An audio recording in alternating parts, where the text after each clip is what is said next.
Hey, I'm Jeff. And I'm Phil, and we're the Cocktail Dudes. Today we're making blue cheese stuffed olives. I was wondering what smelled. I thought you had to take a shower or something. I thought that was you, actually. But no, it's the cheese. It is the cheese. 4 pounds of blue cheese. I would have bought 8 pounds, but Jackie was with me. We need to make some bluesy burgers later, I think. Yeah. I don't think we'll use all of this. Oh yeah, we'll use it. My issue with it is it's a little moldy. That's by nature, isn't it? I say things like that all the time. Like when they ask you at the sushi restaurant how your meal was, oh, it's a little undercooked. I know. I'll keep thinking they'll say, oh, well, we'll comp your meal then. But I've never got... No. Do they get it? I think they've heard that about every night, probably. It's when I go to a Thai restaurant. That should be the slogan. What? Sushi restaurant. It's a little uncooked. Or undercooked. They're not going to hear you when you talk that low. Like when I go to a Thai restaurant, I always order, to Jackie's annoyance, the same thing. I'll have an order of the quid pro quo. That's some legal term. I think it means you scratch my back, I'll scratch yours. Mm-hmm. I think it's like, okay, this is the payback. But it sounds like a Thai noodle dish. So I order that. And Jackie's like, I probably still have bruises because we just ate Thai recently. I don't know how she puts up with me. Isn't that kind of like the free bread you get? Because isn't it like doing work for free? What? Eating Thai? No, the saying that you said. Quid pro quo. No. No? That's pro bono. Oh, pro bono. Yeah. That's right. Quid pro quo is, I think, all right, this is your payback. I think. Something like that. I'm not an attorney. But I do watch attorney shows on TV. One of Jackie's siblings is an attorney. And she can't stand watching attorney shows because, like when I was watching Boston Legal, the crime happens, they're in court the same day, and then of course they're acquitted by evening.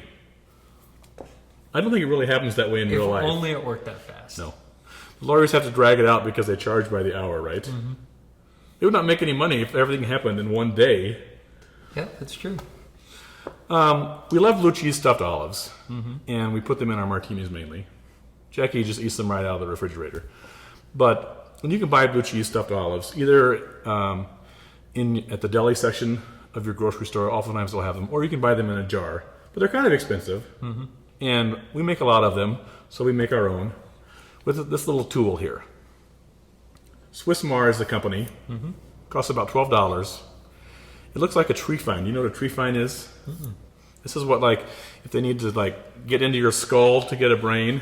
I was going to say, it get a looks piece like, of your brain. Looks like something they'd use in, like, neurosurgery. Yeah. You know, a neurosurgeon, you know, if they're operating if they have your skull open and they're taking out brain tumor, they oftentimes will suck it out with a little suction thing. Do you know the sound, what it sounds like when they're taking out cancerous tumor versus when they're taking out real alive brain tissue? I don't know. This is what it sounds like when they're taking out cancer. That's what the sucking sound sounds like. This is what it sounds like when they're taking out real brain tissue. God damn it! Little neurosurgery humor there. I don't know where I heard that. You have to be awake for that too, don't you? No, I don't think so. Well, the surgeon does. Well, the patient too. I don't think so. Usually they got the anesthetic. And I think you're thinking of some sort of like joke where they're like the commercial where the guy's touching the brain and making the guy go like this. No, I swear, like you have to be awake, but then you don't feel anything. I don't know. What do I look like, a doctor?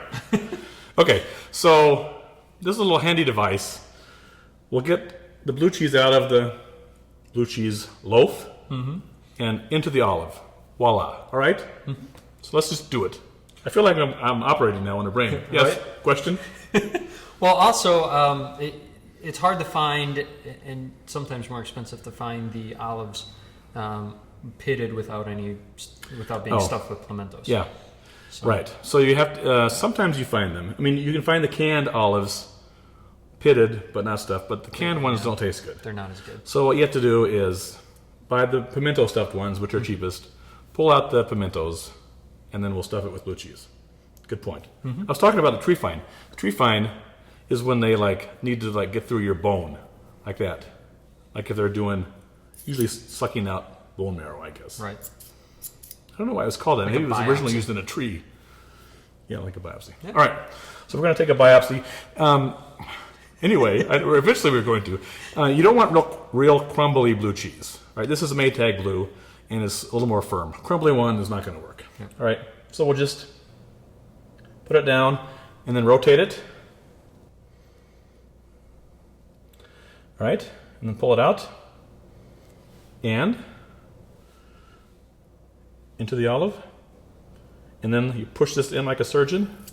Little plunger. Little plunger. And there you have your blue cheese stuffed olive. We'll do that about 100 times. Put them right back into the brine, cap it, and store it, and they'll last a few months in your refrigerator. All right? And then the leftover, that's probably all crumbled up after there's a million holes, you can make bluesy burgers. Blue cheeseburgers. Sounds good. All right. Enjoy.